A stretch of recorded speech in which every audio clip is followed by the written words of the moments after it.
Hello अच्छा, तो आप सभी का फिर से वेलकम है एक और नई वीडियो में। तो इससे पहले मैंने वीडियो अपलोड की थी, इसमें मैंने हिस्ट्री ऑफ कंप्यूटर के बारे में बताया था और उसमें कुछ आधा अधूरी बता पाया था, मतलब पार्ट 1 था। तो आज मैं उस पार्ट को यहाँ पर कंप्लीट करने आया हूँ। आज मैं आपको आगे की हिस्ट्री ऑफ कंप्यूटर के बारे में बताऊंगा कि उसके बाद हमारी कौन कौन सी इन्वेंशन हुई। तो अगर आप लोगों ने इसका पार्ट 1 नहीं देखा हुआ है तो भाई सबसे पहले पार्ट 1 जरूर देख लीजिए, क्योंकि अगर मैं यहाँ पर आपको बताऊंगा आगे की कहानी तो नहीं समझ में आएगी भाई, सीधी बात है। बिल्कुल है कि भाई बिल्कुल भी आपको आगे की चीज समझ में नहीं आएगी कैसे करके इन्वेंशन होगी, तो पार्ट 1 काफी यार जरूरी है। मैं आपको लिंक बिल्कुल डिस्क्रिप्शन में दे दूंगा या फिर यहाँ पर आपको ऊपर भी शो हो जाएगा, तो आप उस पर सबसे पहले क्लिक करके उसे जरूर देख लीजिए। तो सेकंड पार्ट की स्टार्टिंग हम कहां से करेंगे? चार्ल्स बेबेज से। अब देखो यहाँ पर बात ये आती है कि हमारे चार्ल्स बेबेज है कौन। चार्ल्स बेबेज का आपने नाम पहले भी सुना होगा और अगर आप स्टूडेंट हो तो फिर जरूर सुना होगा, पर क्या आप जानते हो कि चार्ल्स बेबेज ने कौन कौन सी इन्वेंशन की और चार्ल्स बेबेज का नाम हम बार बार क्यों लेते हैं और कंप्यूटर में इतना ज्यादा नाम उनका क्यों आता है? तो देखो यहाँ पर बात हम चार्ल्स बेबेज से स्टार्ट करते हैं।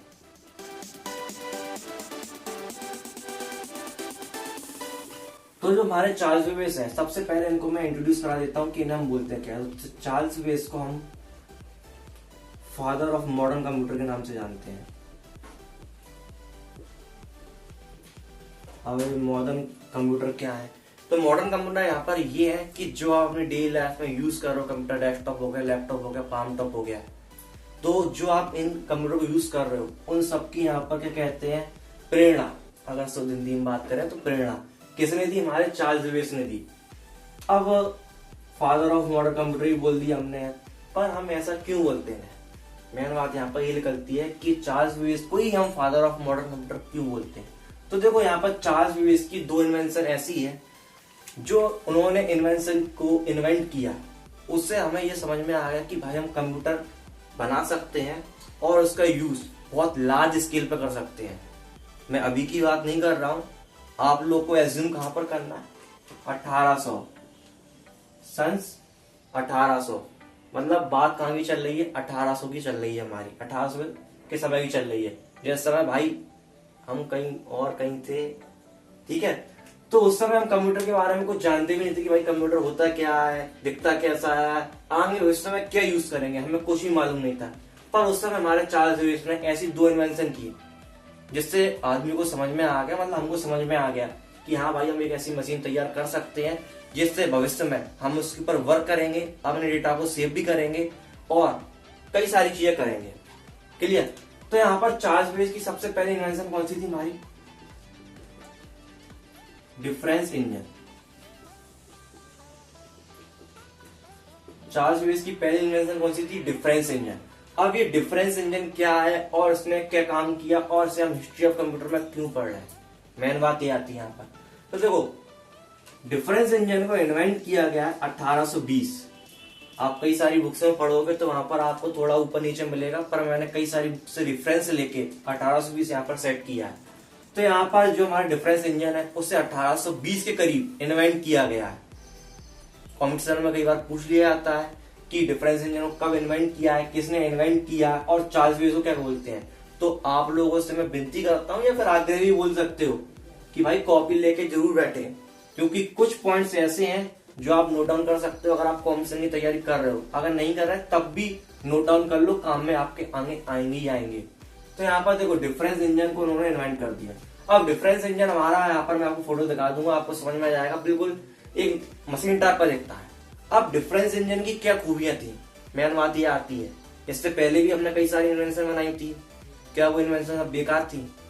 इसमें ऐसी क्या बात थी कि जो हम इसे आज पढ़ रहे हैं यहाँ पर, मेन बात ये है।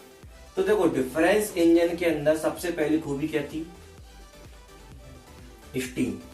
स्टीम का मतलब होता है भाप, पता होगा आप लोगों को। तो यहाँ पर जो मशीन उन्होंने बनाई थी वो पहली बात तो स्टीम मतलब भाप के ऊपर चलती थी। अभी तक जितनी भी हमने कैलकुलेशन मशीन बनाई थी या फिर जितने भी साइंटिस्ट ने उन्हें इन्वेंट किया था वो सब कैसी थी? हमारे द्वारा चलने वाली थी। अबेकस को हम अपने द्वारा ऑपरेट करते थे, नेपियर 1 को हम अपने द्वारा ऑपरेट करते थे, पास लाइन को हम अपने द्वारा ऑपरेट करते थे। पर ये ऐसी मशीन थी जिसे स्टीम ऑपरेट करती थी, मतलब ये मशीन स्टीम भाप के ऊपर चलने वाली थी। तो यहाँ पर ये समझ में आ गया कि भाई हम अपने अलावा भी कुछ ऐसी चीजें बना सकते हैं जो और चीजों पे चल सके। अब देखो स्टीम पे चलती है तो यहाँ पर ऑब्वियसली बात है कि उसकी स्पीड ज्यादा होगी, स्पीड ज्यादा होगी तो भाई काम करने की क्षमता भी ज्यादा होगी। तो देखो अब इसका सेकंड पॉइंट क्या है कि स्टीम के ऊपर हमने बना दी। सेकंड पॉइंट क्या है कि calculation.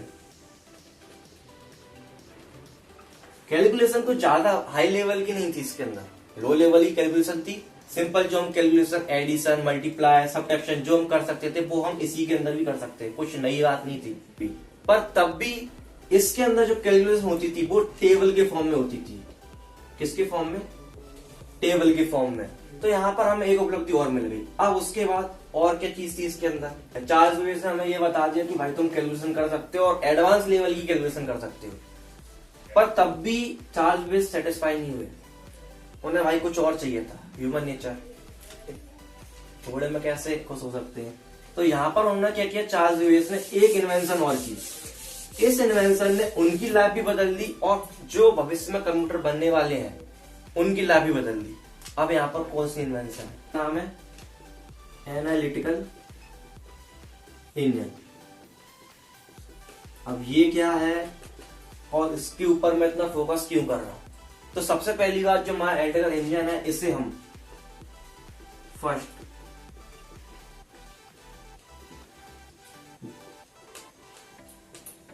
General purpose of computer के नाम से भी जानते हैं। बहुत बार पूछा जाता तो भाई नोट डाउन कर लेना। अब यहाँ पर जनरल पर्पस ये क्या है तो इसके बारे में आगे चल के बात करूंगा। जब मैं आपको टाइप्स ऑफ कंप्यूटर पढ़ाऊंगा तब वहां पर बताऊंगा कि जनरल पर्पस कंप्यूटर कौन से होते हैं। तो जो हमारा एनालिटिकल इंजन है उसे हम first general purpose of computer के नाम से भी जानते हैं। अब यहाँ पर इसको कब इन्वेंट किया गया? उसी के 10 साल बाद इसको इन्वेंट कर दिया गया 1830 के करीब। 1830 के करीब हमारा एनालिटिकल इंजन आ गया। आपको यहाँ पर फोटो दिख जाएगी हमारा एनालिटिकल इंजन कैसे दिखता था। अब एनालिटिकल इंजन इतना ज्यादा स्पेशल क्यों है, मैं यहाँ पर इसको इतनी ज्यादा क्यों इसके ऊपर फोकस कर रहा हूँ?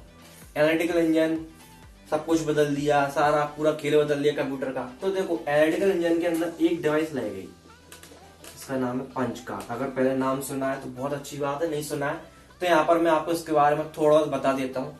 जो हमारा पंच कार्ड है वो इनपुट और आउटपुट के लिए यूज किया जाता है। किसके लिए? इनपुट के लिए, मेनली इनपुट के लिए यूज किया जाता है। पंच कार्ड इस टाइप का दिखता है, फोटो वैसे भी आपको दिखा दूंगा तो भी यहाँ पर फॉर्म के रूप में बना देता हूँ। पंच कार्ड हमारे कागज का होता है जिसमें छोटे छोटे बारीक बारीक छेद होते हैं। तो पंच कार्ड हमारा इनपुट के लिए यूज किया जाता है। तो जो हमारे चार्ल्स बेबेज हैं उन्होंने एनालिटिकल इंजन के अंदर पंच कार्ड लगा दिया। मतलब उन्होंने अब अपनी मशीन के अंदर एक ऐसी सुविधा दे दी कि आप इसके अंदर अपने डेटा को इनपुट करा सकते हो। मतलब डेटा को इसके अंदर आप प्रोसेस भी करा सकते हो और इनपुट भी करा सकते हो।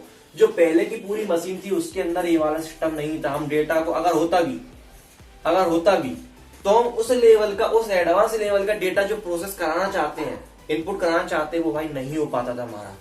पर एनालिटिकल इंजन के अंदर जब उन्होंने पंच कार्ड लगाया तो उन्होंने ये साबित कर दिया कि भाई हम इसके अंदर डेटा इनपुट करा सकते हैं और बहुत अच्छा डेटा इनपुट करा सकते हैं। पहला तो उन्होंने ये चीज डाली इसके अंदर। दूसरा था उनका परमानेंट मेमोरी। अब ये परमानेंट मेमोरी क्या है? परमानेंट मेमोरी दो टाइप की मेमोरी होती है हमारी, एक होती है परमानेंट क्लियर और एक होती है प्राइमरी।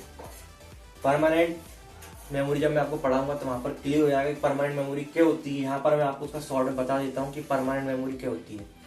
तो देखो एनालिटिकल इंजन के अंदर उन्होंने परमानेंट मेमोरी वही लगा दी, फिट कर दी। मतलब फिट का मतलब ऐसे नहीं कोई मशीन होती हो, जैसे मेमोरी होती है बाकी हमारे कंप्यूटर में डली रहती है, वैसे उस टाइम उन्होंने एक डिवाइस बनाया था तो उन्होंने परमानेंट मेमोरी के रूप में उसके अंदर फिट कर दिया।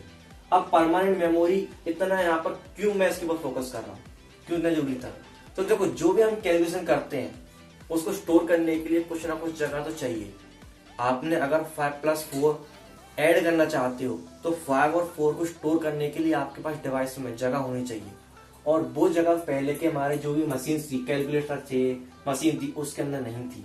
तो हमारी जो कैलकुलेशन थी वो इतनी हाई लेवल पे जा ही नहीं पाती थी। कैसे करके जाए?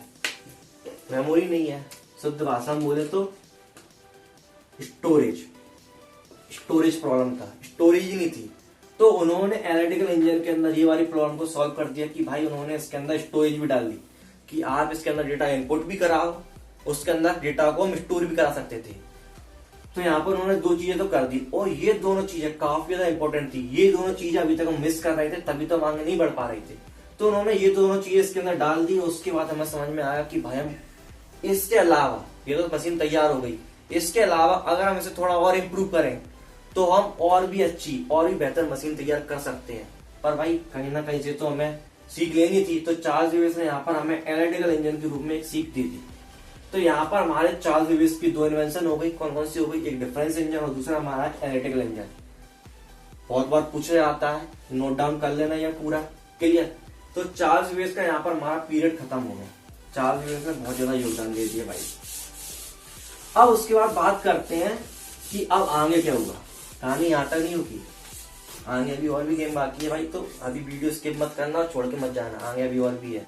तो देखो चार्ल्स बेबेज तक तो हमारा पूरा मामला समेट गया। अब उसके बाद आगे क्या हुआ? तो यहाँ पर वही हमारे 1890 के करीब एक स्टैटिस्टिशियन भैया आए जिनका नाम था हरमन। स्पेलिंग थोड़ी ऊपर नीचे हो जाएगी क्योंकि भाई नाम ही आड़े तिरछे होते हैं इन लोगों के, क्लियर। पर कोशिश करूंगा सही होगी, क्लियर। तो इनका नाम क्या था? हमारा हरमन हॉलरथ भैया। ये कौन थे? हमारे स्टैटिस्टिशियन थे सांख्यिकी। अब इन्होंने यहाँ पर क्या किया? तो उन्होंने चार्ल्स बेबेज की जो एनालिटिकल इंजन था उसको थोड़ा और इम्प्रूव किया। उसके अंदर उन्होंने कुछ लॉजिक वाली चीजें डाली, उसे थोड़ा और इम्प्रूव करके उन्होंने क्या बना दिया? एक टैबुलेटिंग मशीन बना दी। टैबुलेटिंग मशीन बना दी।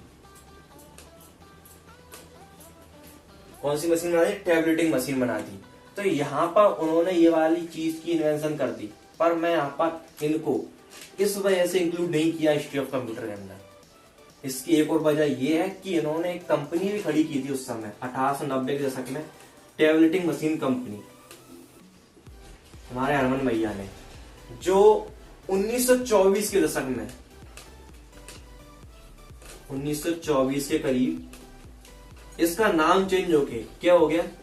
IBM, international business machine corporation, जो भाई कंपनी आज भी है और काफी एडवांस चीजें बना रही कंप्यूटर के फील्ड में।